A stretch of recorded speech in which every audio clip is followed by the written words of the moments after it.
주셨네. 우리 함께 주님을 찬송합니다. 기쁘다 구주 오셨네. 만 백성 맞아라. 온 교회여 다 일어나. 다 찬양하여라. 다 찬양하여라.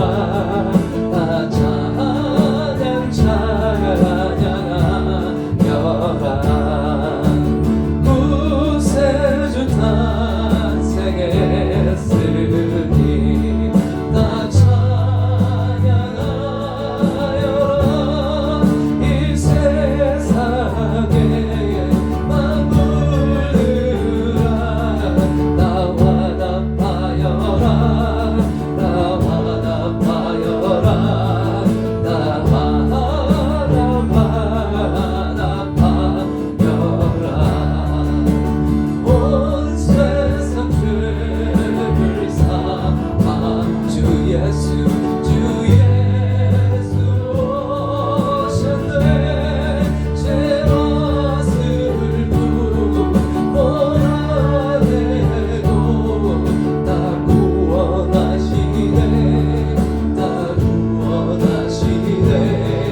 다 구원하시네.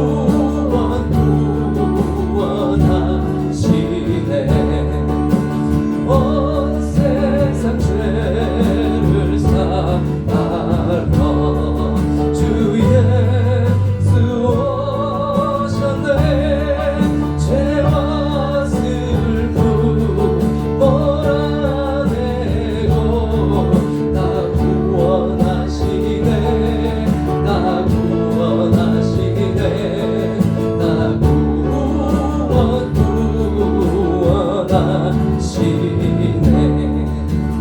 은혜와 진리의 진주 다 주가 나시니 만국 백성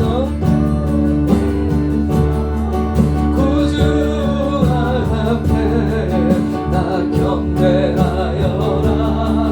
다 경배하여라. 다 경배하여라.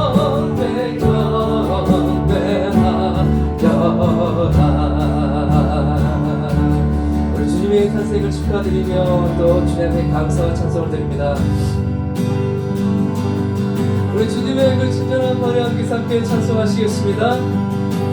주의 친절한 발에 안기세 우리 맘이 평안하리니 항상 기쁘고 복이 되게 영원하신 말에야 이 주의 아래 주의 아래 그으신 발에 안기세 주의 발에 영원하신 발에 안기세. 날이 갈수록 주의 사랑이 두루 강력하게 비치고 천성과 편이 가리니 영원하신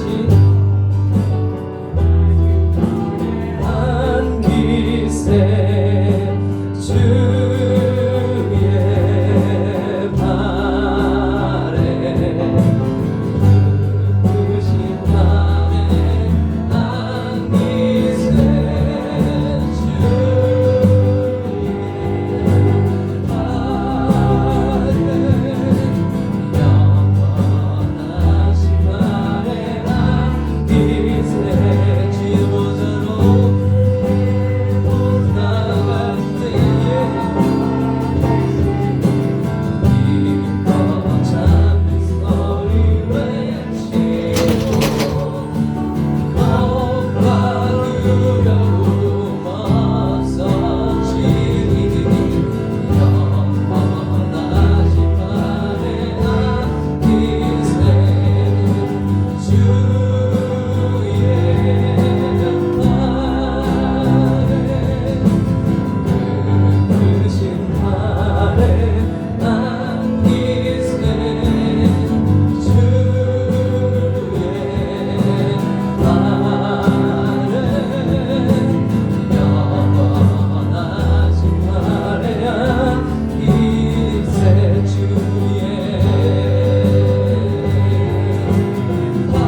너를 보내놓고 존귀하게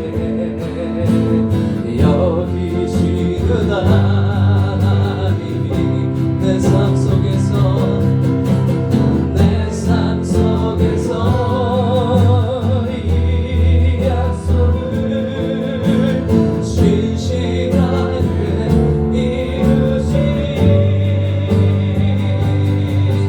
나의 기름진 것으로 하늘에 실려간 것으로 너를 못 주시고 지키신 하나님이 너의 영원 닮도록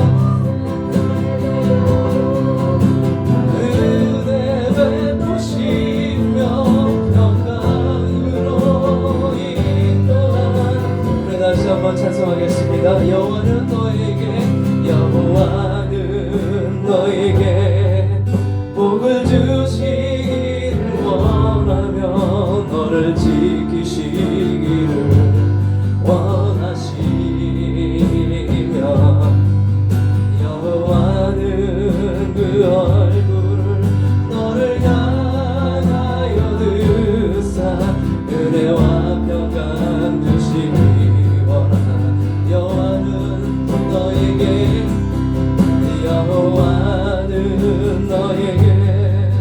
복을 주시기를 원하며 너를 지키시기를 원하시며 여호와는 그 얼굴을 너를 향하여 드사 은혜와 평강 주시기 원하노라 너를 보배롭고 정의하게 여기시는 하나님이 내 삶 속에서 이 약속을 신실하게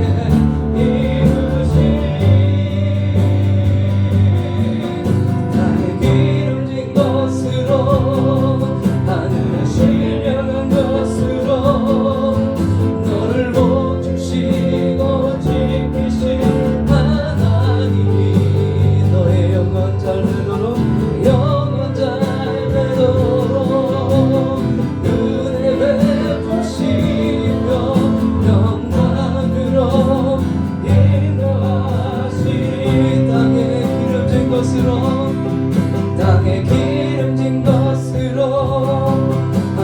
실려간 것으로 너를 복 주시고 지키신 하나님이 너의 영혼 잘 되도록 너의 영혼 잘 되도록 은혜 베푸시며 평강으로 인도하시니 다시 한번 땅에 기름진 것으로 하늘에 실려간 것으로 너를 복 주시고 지키신 하나님이 너의 영혼 잘 되도록 은혜 베푸시며 평강으로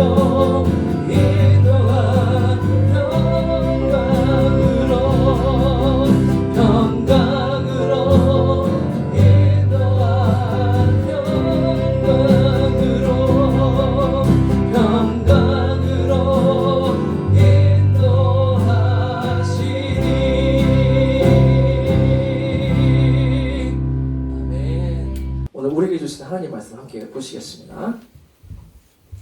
사무엘하 7장 11절에서 12절 말씀입니다. 예, 우리 성경을 갖고 계신 분은 함께 오늘 본문의 말씀 찾으시고 함께 봉독하시겠습니다. 여호와께서 주위의 모든 원수를 무찌르사 왕으로 궁에 편안하게 살게 하신 때에 왕이 선지자 나단에게 이르되 볼지어다 나는 백향목 궁에 살거늘 하나님의 궤는 휘장 가운데에 있도다. 나단이 왕께 아뢰되 여호와께서 왕과 함께 계시니 마음에 있는 모든 것을 행하소서 하니라. 그 밤에 여호와의 말씀이 나단에게 임하여 이르시되 가서 내 종 다윗에게 말하기를 여호와께서 이와 같이 말씀하시되 내가 나를 위하여 내가 살 집을 건축하겠느냐. 내가 이스라엘 자손을 애굽에서 인도하여 내던 날부터 오늘까지 집에 살지 아니하고 장막과 성막 안에서 다녔나니 이스라엘 자손과 더불어 다니는 모든 곳에서 내가 내 백성 이스라엘을 먹이라고 명령한 이스라엘 어느 지파들 가운데 하나에게 내가 말하기를 너희가 어찌하여 나를 위하여 백향목집을 건축하지 아니하였느냐고 말하였느냐. 그러므로 이제 내 종 다윗에게 이와 같이 말하라. 만군의 여호와께서 이와 같이 말씀하시기를 내가 너를 목장 곧 양을 따르는 데에서 데려다가 내 백성 이스라엘의 주권자로 삼고 내가 가는 모든 곳에서 내가 너와 함께 있어 내 모든 원수를 내 앞에서 멸하였은즉 땅에서 위대한 자들의 이름같이 내 이름을 위대하게 만들어 주리라. 내가 또 내 백성 이스라엘을 위하여 한 곳을 정하여 그를 심고 그를 거주하게 하고 다시 옮기지 못하게 하며 악한 종류로 전과 같이 그들을 해하지 못하게 하여 전에 내가 사사에게 명령하여 내 백성 이스라엘을 다스리던 때와 같지 아니하게 하고 너를 모든 원수에게서 벗어나 편히 쉬게 하리라. 여호와가 또 내게 이르시노니 여호와가 너를 위하여 집을 짓고 내 수완이 차서 내 조상들과 함께 누울 때에 내가 내 몸에서 날 내 씨를 내 뒤에 세워 그의 나라를 견고하게 하리라. 아멘. 우리 자리에 앉으시겠습니다. 할렐루야. 반갑습니다. 오늘 오신 분들을 다시 한번 예수 그리스도의 이름으로 축복합니다. 오늘 우리에게 주신 그 말씀에서 함께 기도하시겠습니다. 할렐루야.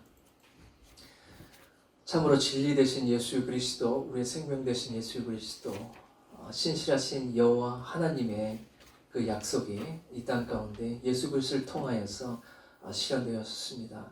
오늘 우리에게 그 말씀을 주시사 우리로 하여 주름을 더욱더 알게 하여 주시옵시고 이 때문에 오신 예수 그리스도의 참 의미를 깨달아가며 오늘도 그 말씀의 진리의 참 기쁨 위에 견고하게 서가는 믿음의 자녀들로 세워 주시옵소서.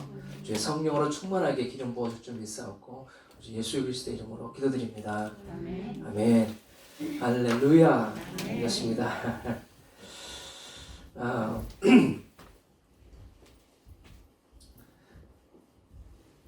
오늘 말씀은 사무엘 하 7장에 있는 말씀입니다. 오늘 그 예배를 드리면서요, 함께 계신 모든 분들에게 다시 한번 우리 주 예수 그리스도의 탄생의 그 기쁨이 충만하시기를 바랍니다. 우리 옆에 계신 분에게 우리 미리 한번 선포할까요? 메리 크리스마스. 반갑습니다. 메리 크리스마스. 메리 크리스마스. 예. 어떤 사람이요, 제가 글을 읽어봤었는데 이 글을 올렸어요. SNS에 글을 올렸는데 이런 글을 올렸어요. 고객들에게 확실히 좋은 조건으로 물건을 판다는 그런 약속을 하는 광고에 관한 것이었습니다. 그런데 막상 그 광고를 자세히 들여다보면 모두 다 무료 그리고 거의 다 공짜인 것처럼 해놓고는 구석에 저기 잘 읽어봐야 되죠. 저쪽 구석에 조그만 글씨로 보일락 말락한 작은 글자로 단 5만 원 이상 구입하신 고객들의 한 해 추첨으로 10명만을 뽑아서 라고 한 거예요. 이 글을 쓴 사람이 그 자그마한 글귀를 본 순간 당혹감에 화가 난다는 그러한 내용을 올려놓은 거죠. 얼뜻 보기에는 저것이 내 것 같고 금방 가질 수 있는 것처럼 해놓았지만, 그렇게 광고를 해놓았지만 자세히 따져보면 그 기회가 정말 자신에게 올 확률은 아주 낮다는 것이에요. 그러나 이 확실하지도 않은 그 행운에 혹시나 하는 마음으로 또 지르잖아요. 또 사잖아요. 그 물건을 사고 결제를 하는 그러한 그 얄팍한 광고의 그 수법에 당혹감을 감출 수 없다라는 거죠. 그러나 그러한 가게가 또한 회사가 하는 그 약속을 사람들은 믿기가 어렵겠죠. 그렇죠? 그들이 하는 약속은 더 이상 한번 그러한 일들을 경험하고 나면 그러한 그 광고를 하는 가게나 또한 그 회사들은 더 이상 그들이 하는 그 약속에 신뢰를 둘 수가 없게 되겠죠. 그 글을 읽다 보니까 저도 생각난 게 있었어요.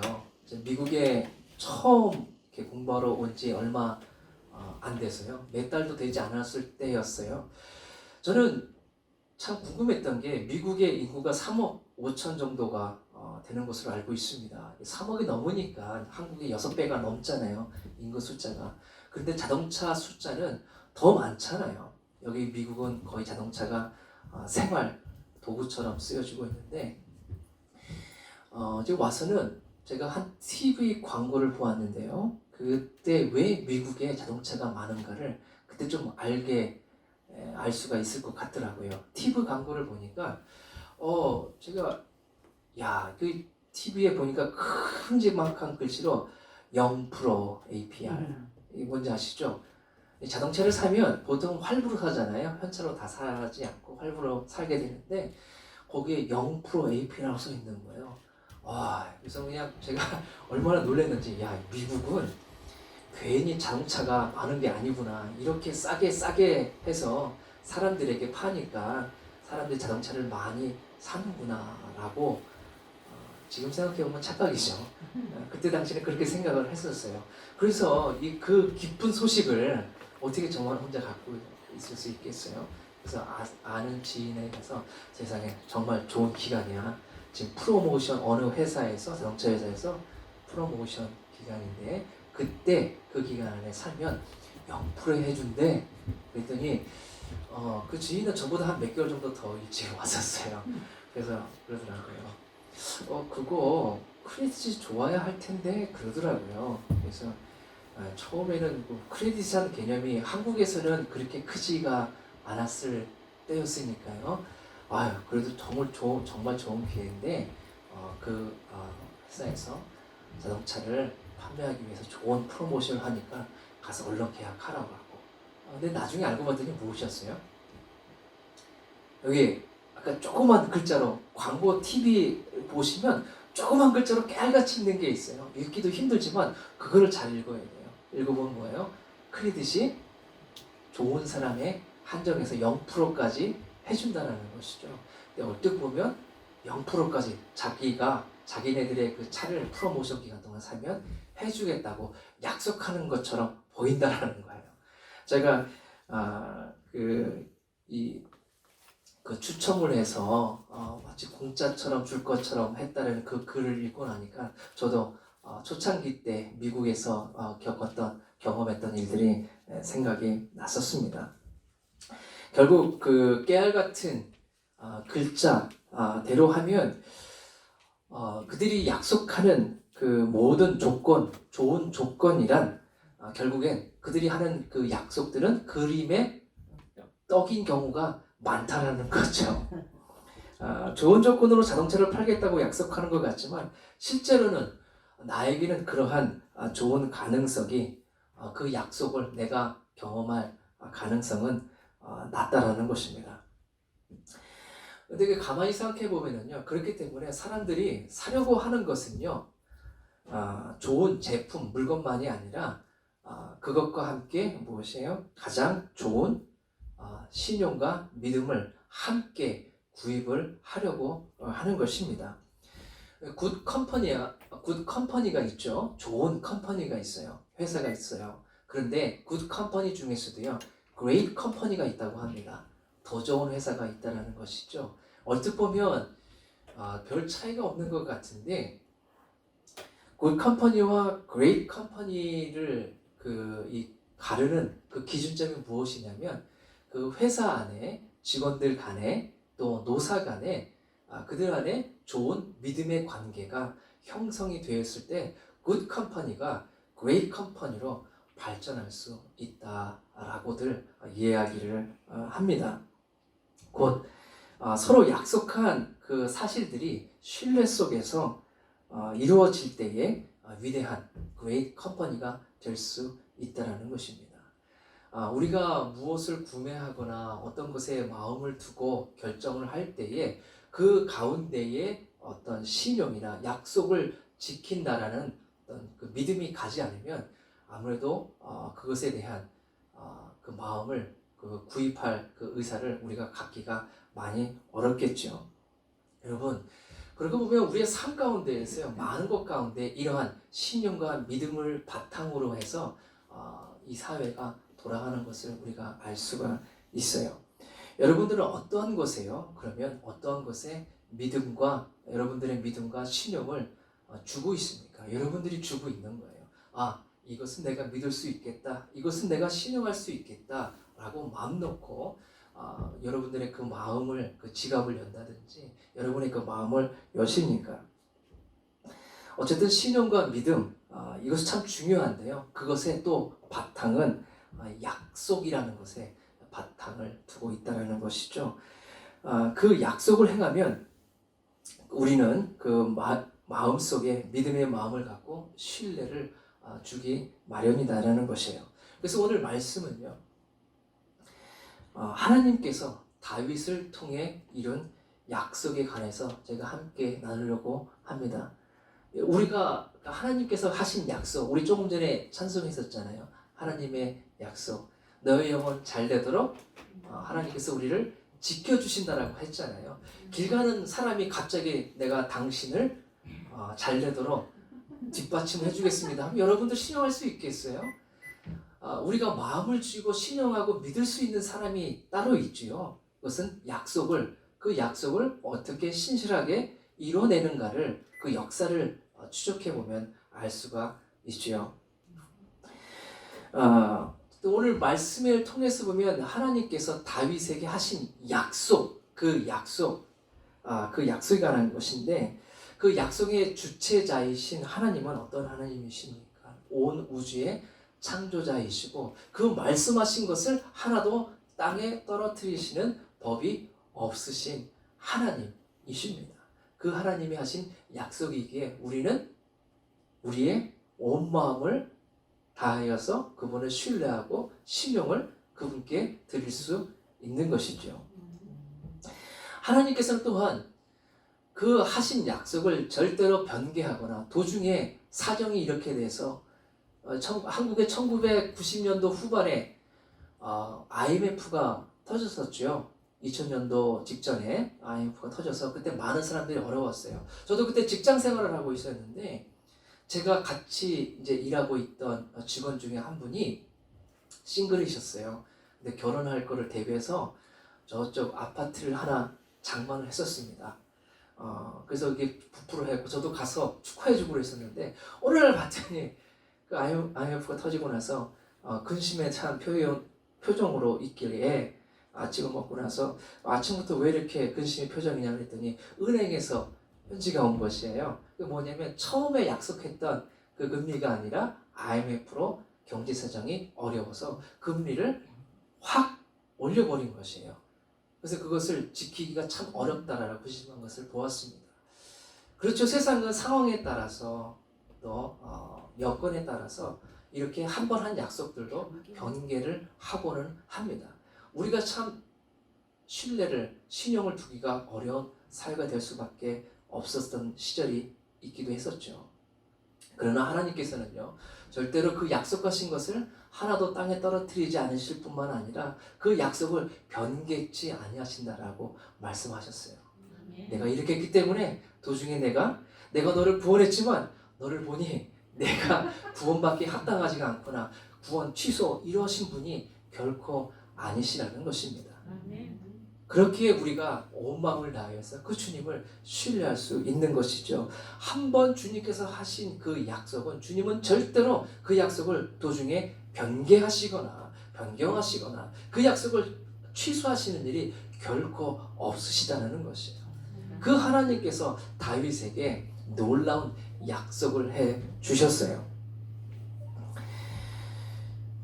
이 다윗과 하나님과의 관계를 보면요, 하나님께서 다윗을 사랑하셨죠. 하나님께서 우리도 사랑하시지만 조금 스피커를 볼륨을 낮추셔야 될 것 같아요.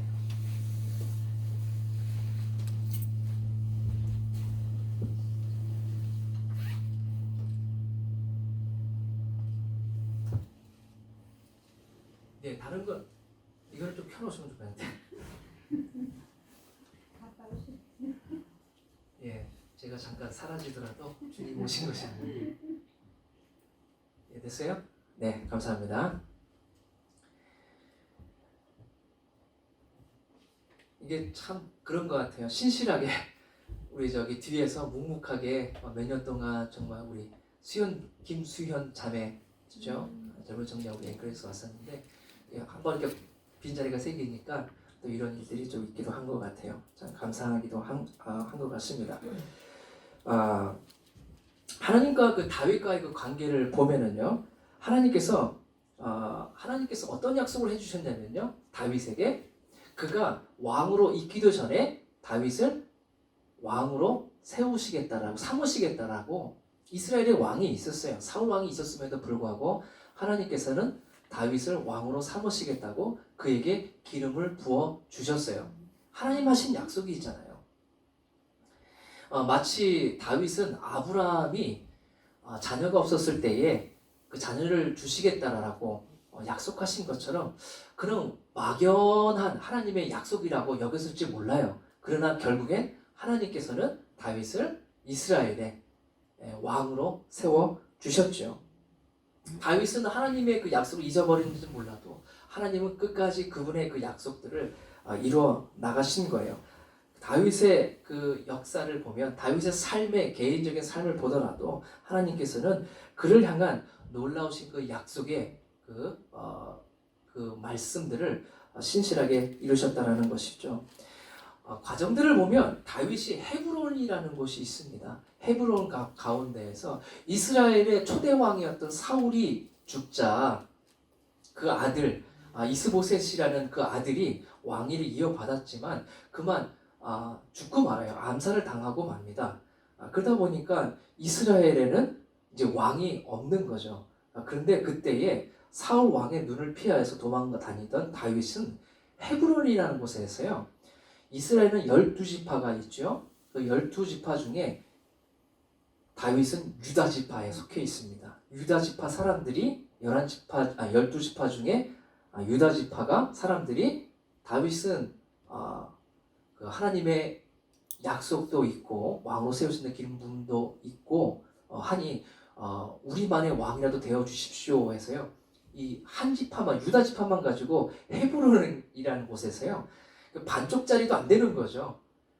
유다 지파만의 왕만을 세우고 있었어요. 나머지 11지파는 이스라엘의 그 왕을 사울 왕이 이어서 그 왕의 아들이었던 이스보셋을 데리고가 아니라 이스보셋을 왕으로 섬기고 있었던 것이죠. 근데 그 왕도 암살당해서 죽고 마니까 이제는 그 유대의 왕으로만 유다의 족속의 그 왕으로만 있었던 다윗밖에 없었던 것이죠.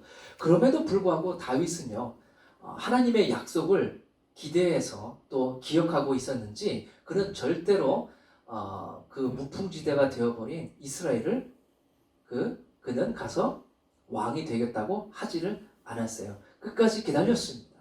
자그마치 7년을 기다렸어요. 그러다가 11지파의 장로들이 각 대표들이 찾아와서 우리의 왕이 되어 주십시오 라고 할 때에 비로소 그가 그것을 억셉트해서 통합된 이스라엘의 온전한 왕이 되었다라는 것이에요. 그전에도 다윗은 그의 강제력으로 그의 힘으로 얼마든지 왕이 될 기회가 적어도 3번 정도는 있었어요. 그럼에도 불구하고 그는 그러한 완력을 사용하지 않았습니다. 왜냐하면 그의 삶 가운데 다윗이 경험한 하나님은 그의 약속을 결코 어기지 아니하시는 분이시라는 것을 분명히 알았었고 그 하나님께서 신실하신 하나님께서 그를 왕으로 삼으신다는 것을 그는 그 약속을 굳게 믿고 있었기 때문에 그는 하나님의 그 약속이 실현되기까지 그는 묵묵히 기다렸던 것이었습니다. 그는 예수님의 하나님의 그 약속을 붙잡았습니다. 그것 때문에 그는 온전히 하나님이 약속하신 대로 온전히 이스라엘의 왕이 될 수가 있었습니다.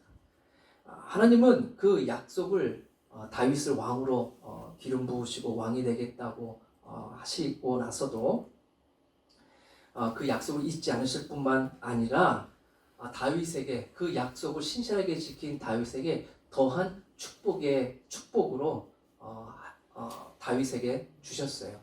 은혜를 더 충만하게 주셨어요. 다윗이 하나님의 약속을 전적으로 신뢰했던 거예요. 그 이후에도 큰 은혜를, 그러한 약속을 소망하고 기다렸던 다윗에게 큰 은혜를 주셨는데, 이런 은혜를 주셨어요. 블레셋 있죠. 다윗이 처음에 목동으로 있었을 때에 블레셋의 가드 사람 골리앗, 6척이 넘는다고 하죠. 지금으로 말하면 한 3m는 좋게 되는 거인 족속이었어요. 싸워서 이 이스라엘 초창기 때부터 했어요. 가나안으로 들어가기까지, 처음에 이스라엘이 출애굽해서 가나안 갈 때부터 해서 지금 다윗이 왕이 될 때까지 블레셋은 계속해서 이스라엘을 괴롭혀 왔던 족속이었습니다. 어느 왕 시대 때에도, 사사 시대 때에도 이 문제를, 블레셋과의 관계를 정리한 사람이 아무도 없었어요. 그런데 그 하나님의 약속을 신실하게 지키고 기다렸던 그 다윗에게 하나님께서는 그 블레셋이 드디어 다윗 시대 때에 그 앞에 무릎을 꿇고 더 이상 그 이스라엘을 침공하지 못하도록 만들어 주셨습니다. 할렐루야. 하나님의 그 약속은요, 덤이 있어요. 보너스가 있어요. 그를 왕으로 세우시겠다라고 하셨을 뿐만 아니라 그 약속을 신실하게 지키고 하나님의 그 변개치 아니하는 그 마음들을 굳게 붙잡은 그 다윗에게 그 어느 누구도 해결하지 못한 블레셋과의 그 이스라엘 관계 가운데서 그 문제를 단숨에 해결해 주셨다는 것이. 그래서 성경에는요, 그래서 다윗 왕 이후에 블레셋에 대한 이야기는 언급이 전혀 없습니다. 하나님께서 완전히 그 다윗의 왕국을 세우시기 위해서, 약속의 그 사람을 세우시기 위해서 블레셋을 그 역사 가운데서 자취를 감추게 해주신 것이죠.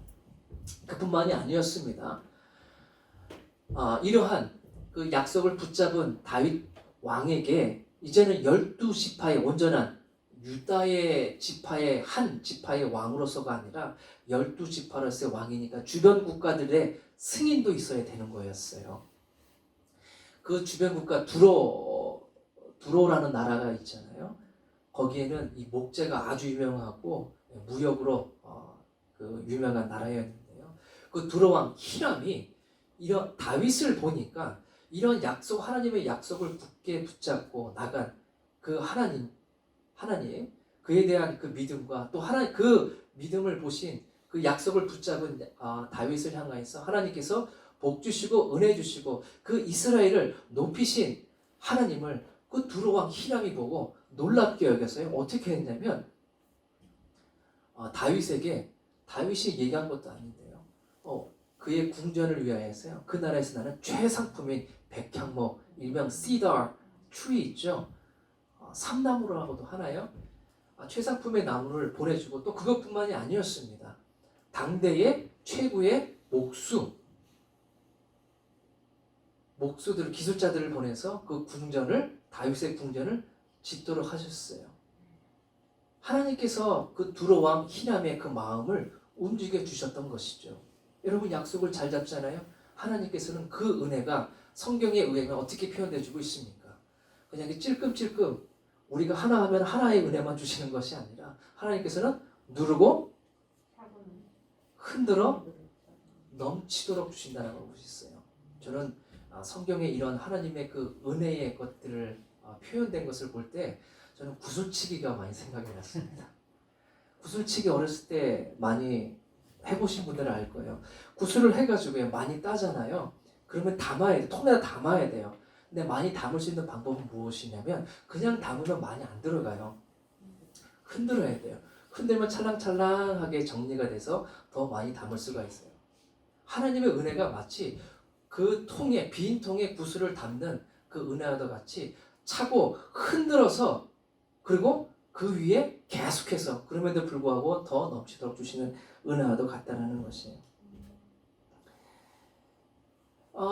그거 전혀 생각하지 못하였던 그 왕궁까지도 이러한 당대 최고의 기술자를 동원해서 하나님은 그가 그 궁 안에 살도록 허락하여 주신 것이에요. 그뿐만이 아니었습니다. 하나님의 그 약속들을 신뢰와 그 신령의 그 마음을 두었던 그 다윗에게 가장 그의 삶 가운데 기뻤던 것은 무엇이었냐면, 이전에 블레셋에게 빼앗겼던 하나님의 법궤를 그가 다시 찾을 수가 있었던 것이에요. 아멘.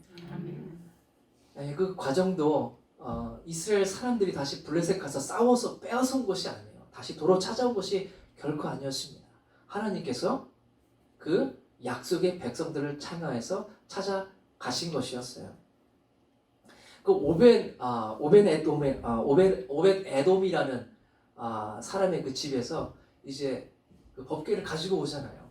법궤가 예루살렘에 들어오니까 이제 자신이 왕일 뿐만 아니라 온 12지파의 왕이 되었을 뿐만 아니라 이제 블레셋도 정리가 되어지고 또한 하나님의 법궤, 그 법궤가 예루살렘으로 다시 회복이 되어서 온다고 하는데, 이거는 뭐 하나님께서 그렇게 해주신 거란 말이에요. 우리는 이렇게 해석할 수가 있죠. 하나님께서는요, 하나님의 영광이, 그 법궤는 하나님의 영광, 하나님의 임재를 상징하잖아요. 법궤, 하나님의 임재를 상징한단 말이에요. 그 법궤는요, 그 약속을 붙드는 그 사람들을 찾아 가신다라는 거예요. 오시니까 어떻게 했어요?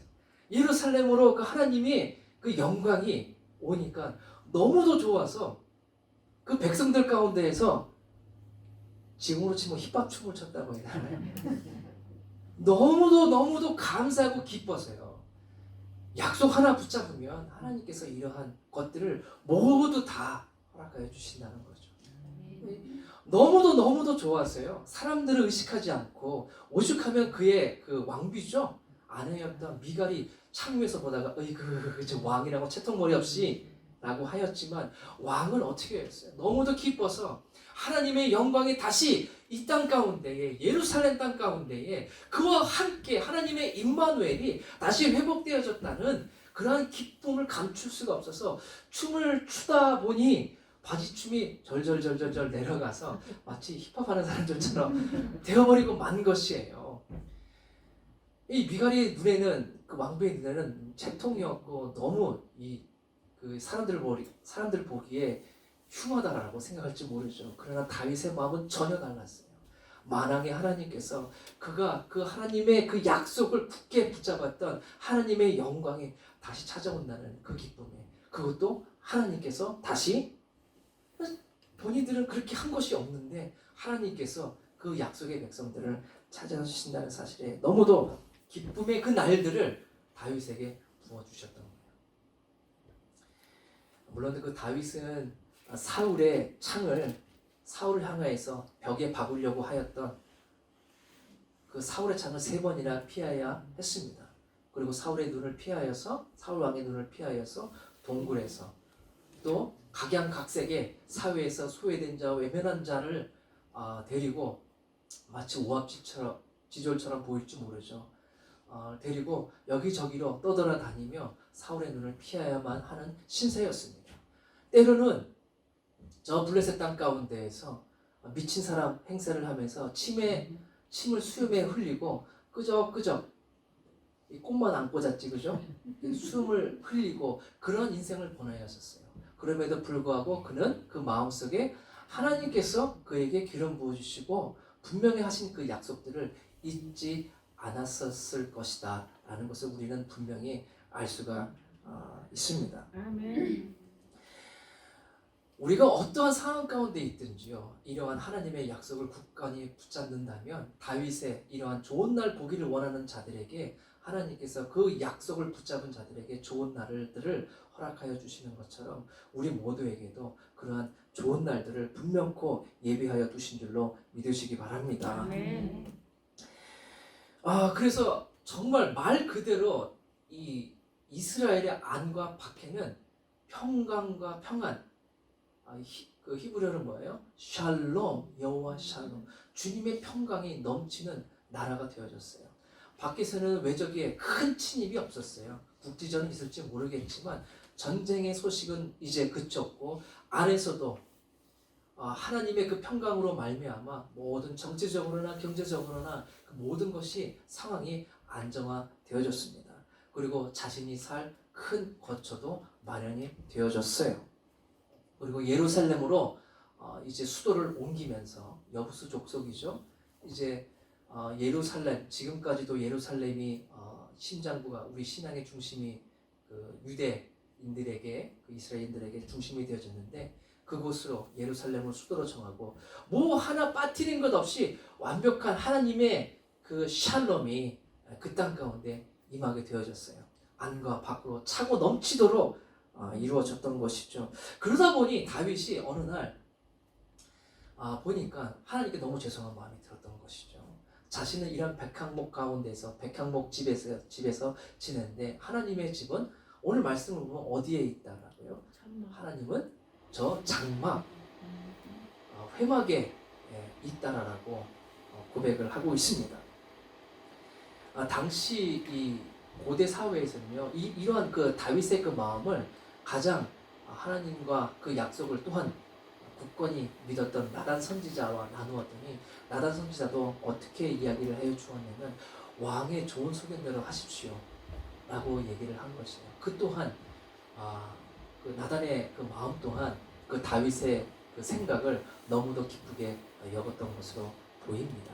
왜냐하면 당대에서도요, 옛날 고대에서부터 당대 자신들이 그 믿는 신들을 높이는 것이 자신들이 잘 되고 번성하는 길이라고 알고 있었던 그런 풍습에서요, 나단도 선지도 이러한 것을 당연한 것으로 말했을지 몰라요. 어쨌든 그렇게 말을 하고 다 평강한 시절을 보내는 가운데 다윗의 이러한 하나님의 성전을 위한 그 계획을 듣고 나서 나단이 잠을 들었는데 꿈에 하나님께서 이렇게 말씀하시죠. 야, 내가 언제 이처럼 너희들과 함께 항상 함께 다니는 가운데에 집이 없다라고 말한 적이 있었느냐라고 하셨지만 결국 이제 거절이죠. 그러나 뒤편의 말씀을 감과 곰곰이 읽어보면요, 하나님께서 이러한 다윗의 마음을, 비록 다윗의 시대 때에는 짓지 못하고 손에 피를 너무 많이 흘렸죠. 그러나 그 아들 솔로몬 시대 때에 집을 짓게 해주셨지만, 하나님은 그 약속을 신실하게 지켰던 그 다윗의 그 마음과 마음의 씀씀이를 기쁘게 여기셨던 모양이에요. 하나님께서 왕으로 삼으시겠다라고 하셨던 그 약속 뿐만이 아니라 아브라함의 그 약속과도 같은 또 다른 그 약속을 다윗이 요구하지도 않았는데요, 하나님께서는 우리가 생각한 것 이상의 것들을 주시고 싶어 하시는 분이시라는 것을 오늘 본문을 통해서 우리는 알 수가 있습니다. 그 나단 선지를 통해서 하나님께서는 다윗에게 무엇을 말씀하셨냐면, 오늘 이 11절과 12절 말씀을 보시면, 우리 다시 한번 읽었으면 좋겠습니다. 시작. 전에 내가 사사에게 명령하여 내 백성 이스라엘을 다스리던 때와 같지 아니하게 하고, 여기서 사사들이랑 우리 사사 시대 때 있잖아요. 왕이 없었어요. 하나님이 왕이 되시고 또 하나님께서 그때 나라에 이스라엘에 위급한 일이 있거나 어떤 일이 있었을 때 하나님께서 특정한 사람을 세워서 말씀하셨던 시대가 사사 시대였죠. 삼손, 드보라 뭐 이런 사람들이 사사로서 역할들을 했던 사람들이죠. 사사들에게 명령한 이스라엘을 다스리는 때와 같지 아니하게 하고 라는 것은, 그때는 왕이 없었어요. 이제는 무슨 말이에요? 이제는 왕을 세워서 그를 통하여 다스리게 하시겠다는 거예요. 굉장히 중요한 말씀입니다. 하나의 정치 체제로서 왕을 두고 운영하는 어떤 왕국 국가의 그 체제로서만이 아니라 하나님께서 이제는 오늘 말씀의 결론 말씀이기도 해요. 하나님께서 이 약속이에요. 어떤 약속이냐면 이제는 사사들과 같이 한 것이 아니라 이제는 왕을 둬서 할 것인데 예수 그리스도를 우리는 우리의 왕, Lord of Lords, King of Kings, 왕 중의 왕이라고 표현을 하죠. 오늘 이 사무엘서를 통해서도 하나님께서는 이미 그 마음 가운데 품으신 것이 무엇이냐면 약속의 사람들을 통하여서 하나님은 예수 그리스도를 보내시겠다라는 이런 위대한 약속을 하고 계시는 것입니다. 다윗은 이것이 얼마나 큰 약속인지 당시는 잘 몰랐을 거예요. 이제는 왕국 국가를 이루어서 하고 같이 한번 읽죠. 너를 모든 원수에게서 벗어나 편히 쉬게 하리라. 여호와가 또 내게 이르노니 여호와가 너를 위하여 집을 짓고. 잘 읽으셔야 돼요. 전 말씀이요. 여호와가 너를 위하여 집을 짓고 하고 있잖아요. 말씀드렸지만 이미 다윗의 왕궁은 지어졌어요. 두로의 히람 왕이 다윗을 위하여서 최고의 최상품의 그 재료를 가지고 그를 위한 왕궁을 지었는데 하나님께서 너를 위하여 집을 짓고라고 말씀하고 있는데 여기서 집은 하우스가 아닙니다. 팰리스가 아니고 무엇을 뜻하냐면 집은 있기 때문에 여기서 말하고 있는 것은 바로 다윗의 이 후손들 가계를 말하는 것이에요. 다윗의 그 후손들에 있는 그 후손들을 위하여서 하나님께서 준비한 것이 있는데 다음 말씀 또 같이 한번 읽죠. 시작. 내 소원이 차서 내 조상들과 함께 누울 때에 내가 내 몸에서 날 내 씨를 내 뒤에 세워 그의 나라를 견고하게 하리라. 아멘. 이때는 우리는 영적인 돋보기가 있어야 돼요. 이 말씀이 얼마나 놀라우신 하나님의 약속인가를 잘 보아야만 합니다. 왜 그렇습니까? 마치 이 말씀은 아브라함의 그 약속을 생각나게 하죠. 하나님께서 아브라함에게 어떤 약속을 해주셨습니까? 내 씨에서 사람이 큰 나라를 세우게 하시겠다. 내 씨에서 내 허리에서 나온 후손들이 있게 해주시고 그 후손들이 나중에 큰 나라를 세우게 했다고 하시겠다라고 말씀하셨는데 다윗에게는 더욱더 자세하게 말씀하십니다. 이제 그 아브라함의 후손 가운데에서 야곱의 12지파가 생겼잖아요. 12지파 가운데에서 유다 지파 가운데에서 다윗이 생기게 되어졌어요. 그 다윗에게 뭐라고 하시냐면 내 몸에서 날 씨, 곧 다윗의 후손 가운데에서 세워 그의 나라를 그 후손의 나라를 그의 나라라고 표현을 했죠. 견고하게 하리라. 할렐루야. 아멘. 그 나라를 견고하게 그의 나라라고 표현을 하고 있어요. 우리는 신약 시대에 살고 있기 때문에 이 의미를 바로 즉각적으로 이해할 수 있습니다. 바로 예수님이 이 다윗의 후손이에요. 그리고 주님께서는 바로 이 그의 나라라는 것은 예수 그리스도의 그 나라, 하나님의 나라를 의미한다는 것을 우리는 즉각적으로 알 수가 있습니다. 아멘. 또한 어떠한 약속을 변개치 아니하시고 반드시 신실하시게 말씀하신 것을 이루시는 하나님께서 견고하게 하시겠다라고 말씀하고 계십니다. 이 말씀은 무엇이냐면 아브라함은 그 자녀를 얻기까지 30년을 기다려야 했다라면 다윗은 왕으로서 있기까지 10여 년이 넘게, 물론 헤브론의 왕이 되었긴 하였지만 10년이 넘게 그는 하나님의 그 약속을 기다려야 했었어요. 근데 그 하나님이 지금 다윗에게 하신 이 또 다른 이 엄청난 약속은 지금까지도 우리에게 유용한, 해당되어지는 약속의 말씀이라는 것입니다. 왜요? 그의 나라, 곧 다윗의, 그래서 왜 예수님이 유대의 그 다윗의 혈통이 되셔야만 하냐면 하나님께서 이렇게 미리 계획해 놓으셨기 때문입니다. 그래서 나는 예수님의 그 나라를, 하나님의 나라를 견고하게 하신대요. 그 나라는 unbreakable예요. 결코 깨트릴 수 없는 나라입니다.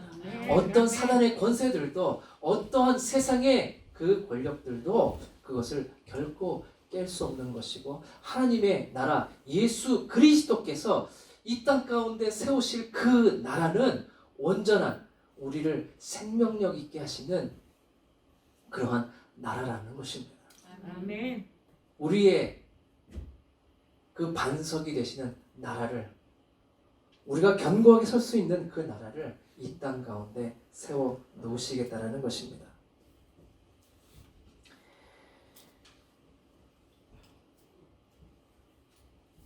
우리 사복음서를 보시면은요, 사복음서 마태복음, 마가복음, 누가복음, 요한복음.